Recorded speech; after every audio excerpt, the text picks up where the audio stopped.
So we've been cruising on the Norwegian Gem for a week now, and today I'm going to tell you everything you need to know about your upcoming cruise vacation. The 2,394 passenger Norwegian Gem is the fourth and final ship in the NCL's Jewel class series of cruise ships. Built in 2007 and refurbished in 2015, the Gem offers a classic cruise ship design with a variety of activities, dining options, and ample pool space for some fun under the sun. Despite feeling smaller compared to other NCL cruise ships, it boasts a sizable pool deck, a full-size sports court, and a large sundeck space ideal for tanning. The ship receives good marks for design, cleanliness, and upkeep, but falls a bit short when you talk about efficiency and passenger traffic flow. I noticed some congestion when exiting the theater after the show or during the mandatory immigration drill when tendering in Bar Harbor, Maine. Currently, the Gem is sailing out of Boston to Bermuda and a variety of other places. If your first stop back in the US involves tendering in Maine, be prepared for a test of your patience. Another issue I have is on boarding day. Unlike other cruise lines like Celebrity and MSC, NCL does not allow guests to bring carry-on luggage to their rooms when boarding the ship. Rooms are only accessible in late afternoon no matter when you board the ship, leading to significant congestion in the buffet areas and other public spaces as passengers carry around their luggage everywhere they go. So it becomes one of those things where you really can't start enjoying your vacation until you're really able to drop off the luggage in your room. I really hope that NCL at some point decides to change over to MSC's and Celebrity's way of doing it, where you board the ship, put your luggage in the room, and start enjoying your vacation. Now, on the other side of the cruise, during disembarkation, there's a lot of chaos as well. Unless you're walking off the ship and rolling your own luggage, you're gonna have a lot of time just sitting around and waiting for your number to be called. And by the way, if this is your first time here, my name is Tom Sunday. I make weekly cruise videos, so make sure to subscribe and hit the notification bell so you don't miss out on any of my latest content.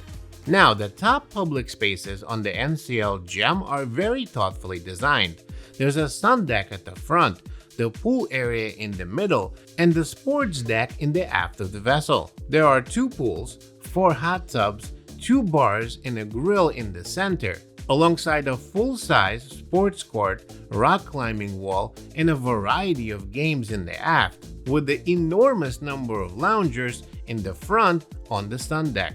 These areas are all connected by a walking track, showcasing a classical yet intelligent design that provides all essentials for a pleasant day at sea. The interior of the NCL Gem follows a similar design philosophy. Deck 7 serves as the main hub stretching from the front to the aft of the vessel, with the atrium acting as a central point housing guest services, a bar, an entertainment area, and even an Irish pub called Oceans. The casino and the Stardust Theater are situated in the front, while the nightclub is at the rear. For a very detailed tour of all public spaces on the NCL Gem, check out the video I've linked for you above. The fitness center on the Gem is above average in size, offering numerous machines and beautiful views. It's located next to the spa on deck 12, which provides a range of services including haircuts and massages. There's even a thermal suite.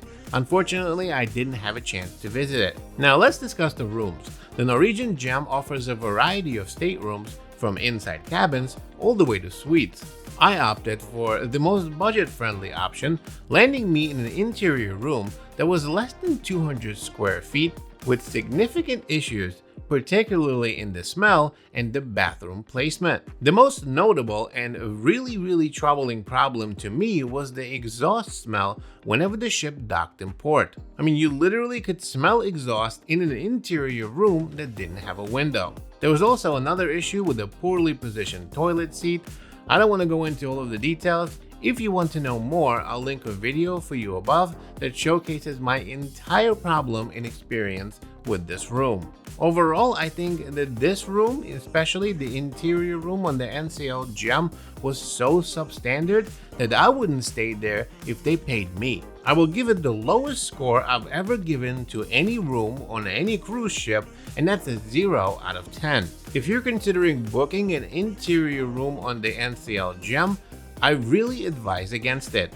Like I said, a video for you above. The entertainment on the NCL Gem was notably subpar and frankly quite boring. Now, one thing to note, filming shows in the theater is strictly prohibited, so I can't show you what any of them look like. However, the entertainment offered was repetitive, with the same comedian appearing in the Stardust Theater 4 out of the 7 nights. Now, no disrespect to the comedian, he was actually good, but same guy for 4 out of those 7 nights, I say that the entertainment lacked a little variety. Daytime activities were scarce as well, limited mostly to like morning trivia. The few game shows that they ran lacked excitement, the crew seemed disinterested, and the cruise director was notably low energy. In other words, the entertainment on the NCL Gem was simply boring. Now let's talk about the dining options on the ship. The complimentary options include 2 main dining rooms, Grand Pacific and Magenta. Both of them share the same menu, just have a different atmosphere. Despite the daily changing menu, the quality was generally disappointing, with most dishes ranging from overly salty to really sweet. The Garden Cafe Buffet, another free option, also failed to impress with subpar ingredients and really bland choices. Ocean's Pub provided basic fare with low quality preparation, while Topsider's Bar and Grill was slightly better, offering simple grilled food. The best free dining option on the ship, for me anyway, was at the Orchid Garden. It's an Asian restaurant providing decent meals without the extra charges unless you're opting for sushi or a few specific appetizers. Now, on the paid side, the ship has several specialty restaurants. Le Bistrot serves French cuisine with good quality but high prices and additional charges even with the dining package. Teppanyaki provides an engaging experience with the chef cooking directly in front of the guests, though the food portions are a little bit small when you look at the meat versus the starch. Moderno Churrascaria, a Brazilian steakhouse, offers excellent value with the all-you-can-eat approach to a variety of meats and a really nice salad bar. I really love that restaurant and gave it a very high rating. La Cucina serves traditional Italian dishes, and there's also a Cagney steakhouse as well. So overall, the free options on the ship were mediocre at best, while the paid options were good but at a very high price tag. So truly enjoying your meal on the NCL Gem often will require additional cost. If you want a detailed video of all of the food showing you everything I ate for 7 days, I'll link a video for you above. Now, service on the NCL Gem was decent. I will note that the crew appears to be overworked and sometimes a bit unhappy. They were always polite and courteous to passengers and did their best to make everyone happy. But did they go above and beyond like some of the other cruise ships? Did they have smiles on their faces at all times? No, they didn't. But they did a satisfactory job. Overall, I believe that the Norwegian Gem in its current state does not provide the best cruise vacation. If they improve, at least on the areas that we mentioned, when it comes to food, the entertainment, and the boarding process, that would significantly increase the score. But overall, I give my cruise rating about a 5 out of 10. Personally, I would not recommend sailing on this ship unless you have no other options. There are many other cruise ships that offer much more value at the same price point. It just doesn't make any sense. If you have any questions, please drop them down below. Thanks for watching, and I'll see you in the next one.